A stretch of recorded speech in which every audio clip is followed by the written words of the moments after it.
The Kansas Oil Museum in historic downtown El Dorado proudly displays over 140 years of Kansas history, antique vehicles, geology, natural history, or hands-on fun for all ages. Our 10-acre museum in historic Boomtown has something for everyone.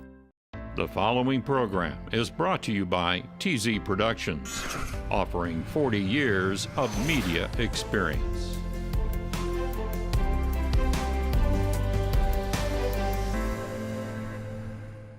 Brought to you by Central Security Group, your experts in home automation, security, and peace of mind. View video on your smartphone and control your home's lights, locks, heating, cooling, and more. Security app compatible with Apple Watch and Amazon Echo. It's time for Positively Kansas. Coming up, we now have a game with my children and I, like anywhere we go. It's kind of like playing slug bug, but we give high fives every time we see the flag. To the point it's getting a little bit obnoxious, it's like high five, like constant. 80 years old and suddenly cool. As the Wichita City flag celebrates a birthday, this local version of the red, white, and blue is more popular than ever. You'll learn the backstory on this local cultural phenomenon. Also, one time she said, "I wish I had a stand-up mommy because I couldn't push her in the swing." The answer was this. It's a playground unlike any other in the region, and it gets 1 million visitors a year. Find out what will make it even better and how you can help. Plus, I think this appeals to the ladies that are looking for a shopping experience. You know, something different, something unique. Food trucks, they're all over, but a fashion truck? What? Yep. We'll introduce you to the Wichita woman who may be on the cusp of a new trend. I'm Sierra Scott. Those are just a few of the stories coming your way. Positively Kansas starts right now.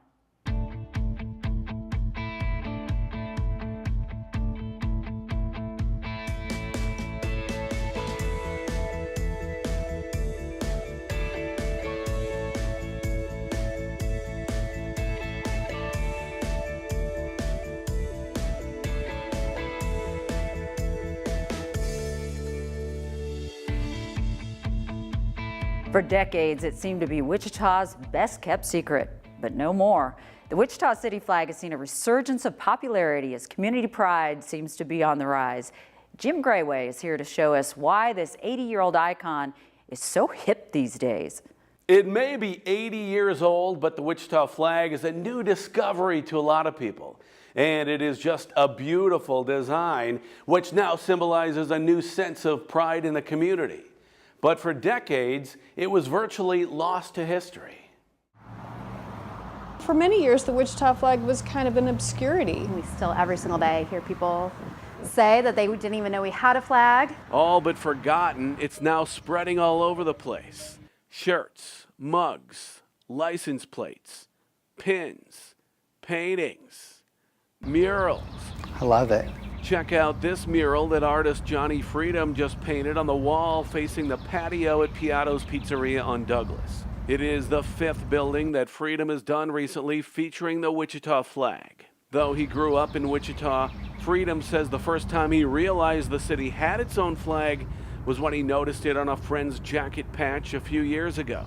I just thought it was really interesting. I thought that the design was really cool. I thought it was, pleasing to the eye. I didn't think it was too busy. So now he's carrying the torch for the artist who designed the flag in the first place. His name was Cecil McAllister. Jamie Frazier at the local historical museum has done the research. I think if he had not designed the Wichita flag, no one would know his name.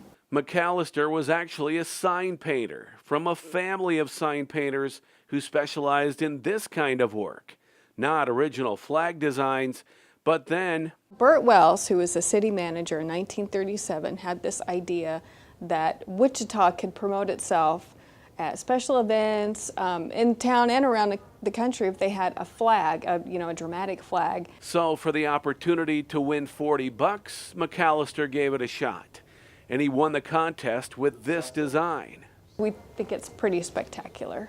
The central feature is a sun comprised of the Native American symbol for home, in a blue circle that represents contentment with one's home. The red and white rays extending from the sun symbolize the freedom of each person to come and go as they please. The eye-catching flag was hot stuff when it burst on the scene in 1937, but times changed. After World War II, many relics from the 1930s were considered passé. Most people didn't know that we had a flag. In the 90s, Christopher Gulick, who's a local artist, came to the museum and really wanted the flag to be more well known. That's when I first heard about the flag. It's stunning. It's a beautiful, it's the balance and the colors are wonderful. Christopher Gulick is a lifelong Wichitan, but didn't know about the flag until one day in the 1990s when he happened to notice one flying outside Century 2. That was about the only place you could ever see one at that time, though few people ever noticed or took the time to wonder what that thing was way up high on the pole. My art co-op, we were working on lots of things to try to just raise the awareness of how much really good art there is in this town. Just raise the awareness of the arts in general. And again, the subject back to the city had been hiring consultants to help them come up with a way to have a visual or an identity for Wichita. And my point was, we have an identity, we have a visual. You don't have to pay any company $250,000, $500,000 for something you already own. It's paid for, it's free, use it. And that seemed to be the turning point at which the Wichita flag started to slowly return from the dead. In 2003, the Historical Museum took Gulick's suggestion and introduced an exhibit dedicated to the flag. Awareness started to build, but it's only been in the last couple years that Wichitans have started to go crazy over McAllister's Wichita flag. Part of the credit there goes to Janelle King, who owns this store called The Workroom. She's a strong promoter of Wichita, the arts, and local businesses. And she took it upon herself to have Wichita flag merchandise designed and made so she could sell it. That was not my intention in starting. I'm not a product manufacturer, but nobody was carrying it. Nobody had it. You know, I was seeking out different things. I couldn't find it, so we started producing our own, and we've even distributed. We wholesale at different locations around town. And King says her flag swag has been flying off the shelves. We now have a game with my children and I, like anywhere we go. It's kind of like playing slug bug, but we give high fives every time we see the flag, to the point it's getting a little bit obnoxious. It's like high five, like constant, yeah, because it's everywhere. Whether it's an actual flag flapping in the wind or some variation thereof, Cecil McAllister's design is proof of the old adage that artists never become famous until they are dead.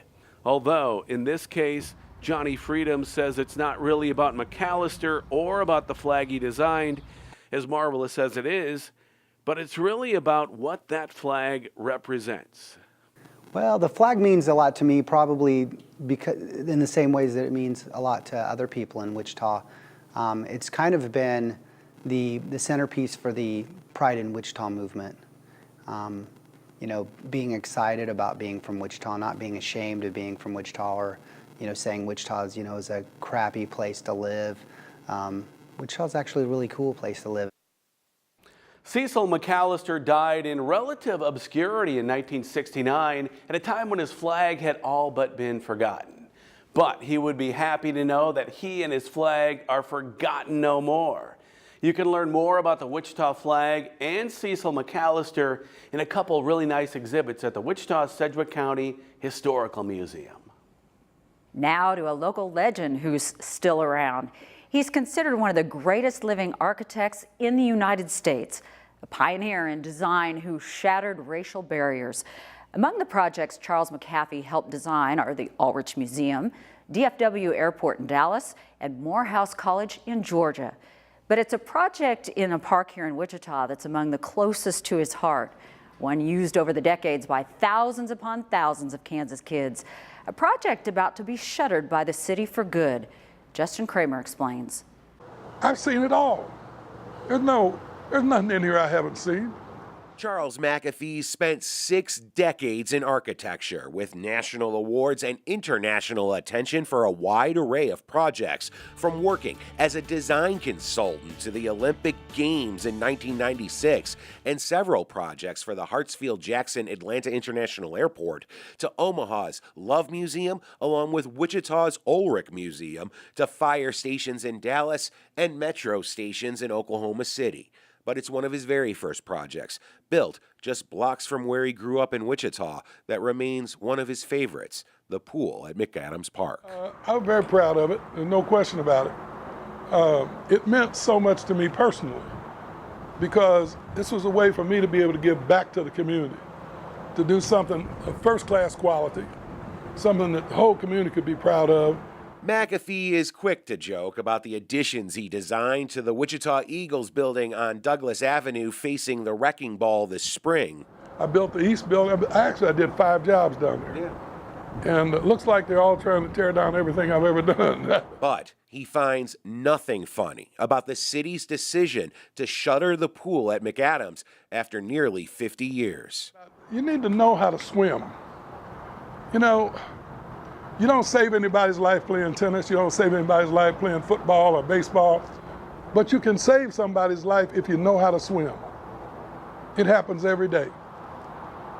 This is not, to me, a luxury. This is a necessity. The city council decided to close 6 Wichita pools. 5 will stay open this summer, but the pool McAfee designed at McAdams will close immediately.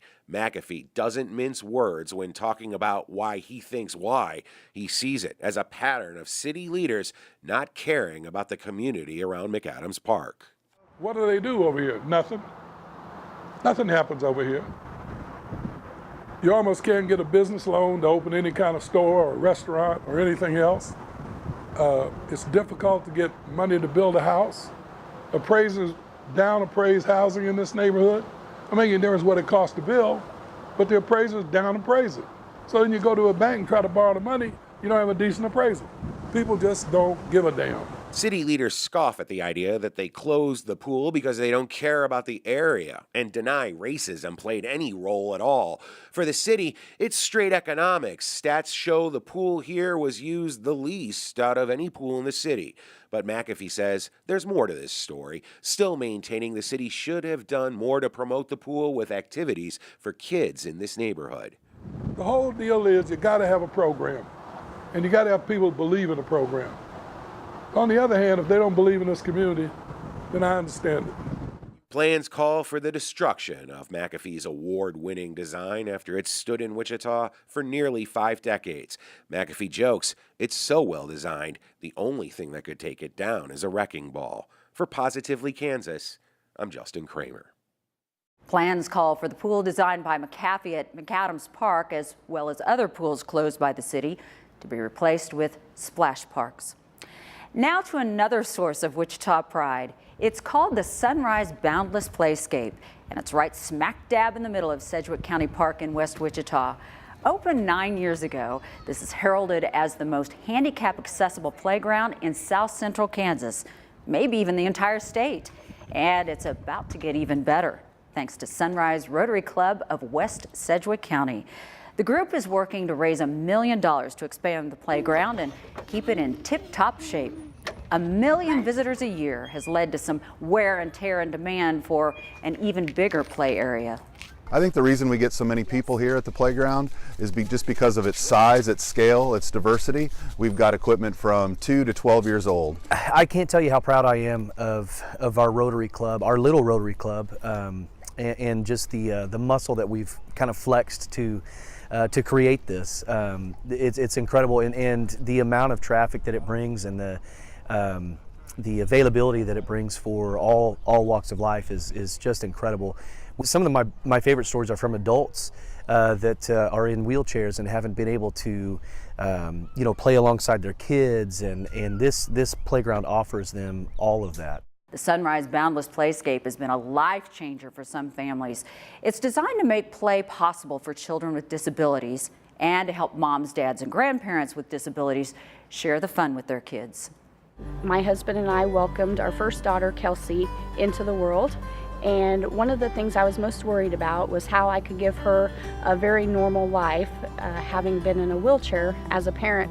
And so one of the things that we liked to do together was go to the neighborhood park, and we always ran into challenges because of the sand that was in the swing area. In fact, one time she said, "I wish I had a stand-up mommy because I couldn't push her in the swing." If you'd like to find out more about efforts to upgrade the Sunrise Boundless Playscape, look for the link on the Positively Kansas page at kpts.org. Whether it's a physical limitation or something else, nobody escapes life circumstances. And for many people, that means having to drop out of school, sometimes at a very early age. But there's a place in Wichita where people who never finished high school can go to realize their dreams of getting a diploma. Anthony Powell takes us there. A story of celebration, triumph, and courage.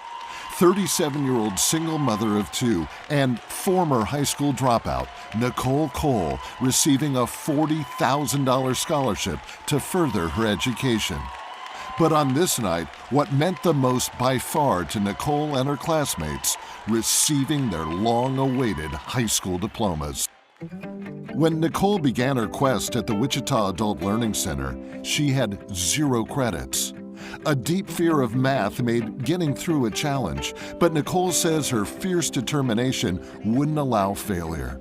Mostly, though, she credits the center's support. It is the reason that I'm finishing my education right now. The teachers helping me and making sure that I was able to graduate means a lot to me. And I hope that it always stays open for other adults who need their education, because I feel like this is very important and adults deserve to get an education also. The center is housed inside the Chester Lewis Academic Center in Northeast Wichita, named for the famed Kansas civil rights attorney who helped lead the Dockham sit-in. The courage displayed by Lewis and others so many years ago, serving as inspiration to those who work and attend here. The blessings win over the challenges. It's extremely gratifying when one of my students earns their degree. Dr. Cindy McGilvery is the Adult Learning Center's director. She loves her array of students who range in age from 18 to 70, all with different stories. Some of them are very computer savvy. Some of them do not know what a mouse is. 70-year-old great-grandmother Geraldine Washington was more afraid of a computer mouse than a house mouse when she first came to the Learning Center. Now she's a whiz and is close to graduating. Back in the 60s, Geraldine dropped out of East High after becoming pregnant. Now she serves as a role model to young women facing the challenges she once did. When they see me here trying and everything, I think it kind of helped them, so it's been great. But it's not just learning that takes place. Perhaps the struggles of these students make the friendships they form here so incredibly strong. Birthdays, holidays, other special occasions are indeed special. Small wonder why students fiercely protested talks of closing their beloved center in 2016. They say they owe this place their life. It is just the beginning for me. I actually told Miss Cindy by the time I'm 45, I will have a PhD.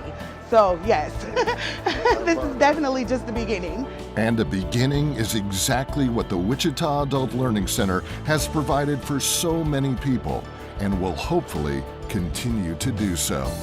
As for the graduates of 2017, well, they're now headed for a new adventure. An adventure that might include furthering their education or getting a job that requires a high school diploma. But whatever they choose, they'll be armed with the confidence that they have achieved something that they once deemed impossible. For Positively Kansas, I'm Anthony Powell. Now the Chester Lewis Learning Center is part of the USD 259 district. So if you're interested in going back to school, you can call the district or go to its website and apply. This next story is about a Kansas woman blazing her own path in the business world. Diana Schmidt has been operating K-Lane's boutique in West Wichita for 20 years, but continues to adjust her business to meet the changing times. Isn't that cute? That is so cute. No more just waiting for the customers to come to her. Now she's going to them in this.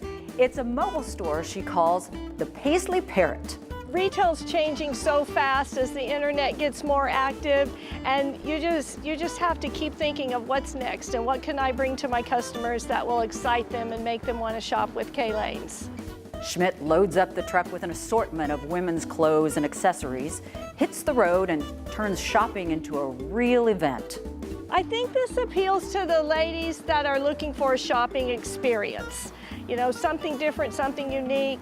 It's a party in your driveway. You invite your girlfriends over and we open up the truck, and it's an experience. So it's a good time with good clothes. It may look small, but there's room for 500 pieces of clothing and a dressing room. If you'd like to find out more about the Paisley Parrot, look for the link on the Positively Kansas page at kpts.org.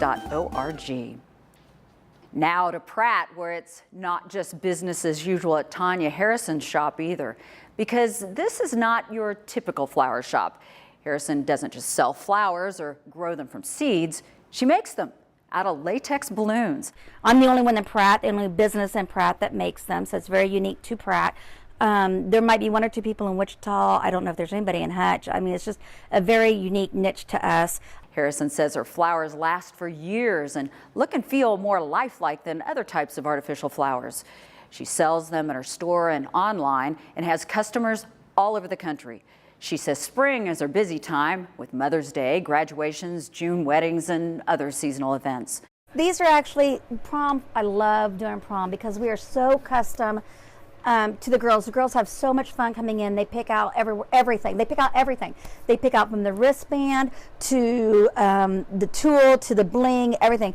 This set, for example, the girl had picked out this wristband because her date was wearing gray, and he really wanted it. His was actually in the shotgun shell. We had magnets on the back of it, so this was his boutonniere holder. Harrison's store is called Balloons and More. If you'd like to see more of her creative latex flower designs, look for the link on the Positively Kansas page at kpts.org. I am so excited because I'm here with one of my best friends in the world who is multi-talented. I think, you know, she's the fashion maven. You've written for the Eagle. You've been in shows at Music Theater Wichita. Is there anything Bonnie Bing cannot do? I don't think so. And now I can't do math. Okay, well at least we found and really something. a great many other things. You're just very kind. No, I've been around. Trust me, you are the best hostess ever. But now you get to add that you are also an author of a book. I'm so excited about this. This is Ponytails. The money from the sale of the book goes to the merry-go-round at Botanica, and it's a very special merry-go-round. It's from Joyland. And if you're a longtime Wichitan, you know about Joyland and you know about all the fun rides out there and the beautiful merry-go-round. So it's pretty exciting, and it's one of the few Herschel merry-go-rounds left in the United States. I've seen some of the horses that are being restored. Aren't they beautiful? Oh, they are yes, stunning. They are. When that project is done, it's going to be incredible. It really is. Now, how did you come up? Because I know they came to you and said, can you write a book for us to help raise money? How do you come up with the idea? It's a great story. Well, it was really fun. I worked with Jamie and the staff at Botanica, and they kind of had something in mind. They knew they wanted it about merry-go-round horses. So we had the idea of having the merry-go-round horses being found, and then they were in bad shape. So they have to go all over Wichita. They go to Mark Arts and get painted up and pretty. They go to Coke Arena and exercise. And it takes them, they even get to see the Riverside Park and all of the wonderful things close to Botanica. Then they end up at Botanica. That's why I loved reading the book, because you put a lot of landmarks that people know and love. And one of the things is you've spent a lot of time reading this book. Talk about that. The most fun thing I've done in a long time is Watermark has story time. And so I got to go and I read the book and I showed them all the beautiful illustrations. And what's really fun is this little gecko, River Fox, is really at Botanica. And he's the one that shows everyone around, right? And this little guy is Gela the gecko. Great and name. He's on every page. So when you get your book, you look for him. He might be tiny, but he's on every single page. I read the book and I didn't notice that. That's so, right. See, now I got to go back and check it out. He's on every page. See, here he is over here. One of the things that I thought was so cool about this book is I love the story, and I know some people have reacted to it and they actually tear up at the end of it, which is probably not what you expected, but people really do have a reaction to it. Talk about what it feels like when somebody reads that book and then talks back to you about Well, how it's feel. really fun because when they say, oh, my grandkids said, do it again, Grandma. Read it again. And so I love hearing that the kids really do like it. Children today have so much when it comes to TV and movies and DVDs and everything else that it's amazing that they still will settle down and look at a book. I know. I love that. I do too. I love books. I think it's so important. See, to get kids reading, I Right. think is just one of the great benefits of this. Now, I know when you wrote the book, you had in your head scenes, what it would feel like. Now somebody illustrates it. How did it feel the first time you saw the illustrations? Oh, I almost had a stroke. I just loved them.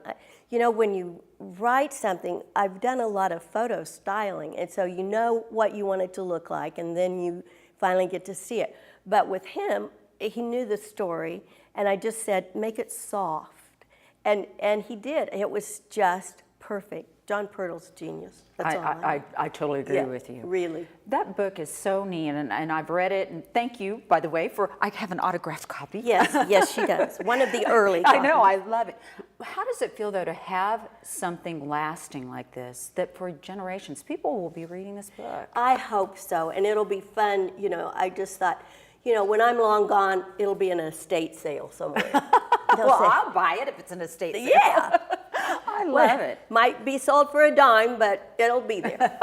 But now, it isn't inexpensive. It's $30. But I'll tell you what, it is worth it because not only do you get the book, you know that you're helping bring that merry-go-round back to life. Well, I want to say thank you to Bonnie because it's You're amazing. welcome. No, this community would not be the same without you. I really mean Oh, that. you're nice. So you said the book's $30. Where can we get a copy if you want to get Well, a copy? of course, at Botanica, and if you haven't been to Botanica lately, you need to get over there. It's absolutely glorious.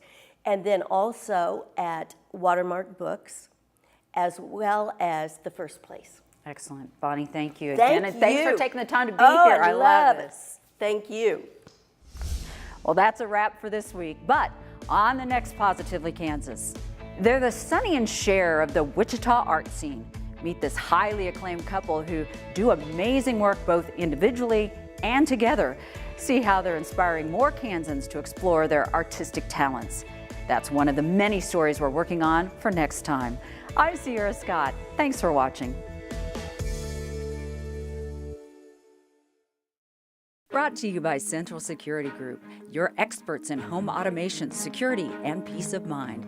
View video on your smartphone and control your home's lights, locks, heating, cooling, and more.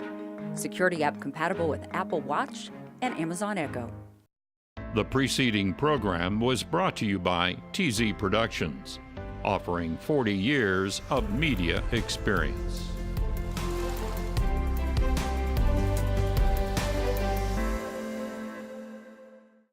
The Kansas Oil Museum in historic downtown El Dorado proudly displays over 140 years of Kansas history, antique vehicles, geology, natural history, or hands-on fun for all ages. Our 10-acre museum in historic Boomtown has something for everyone.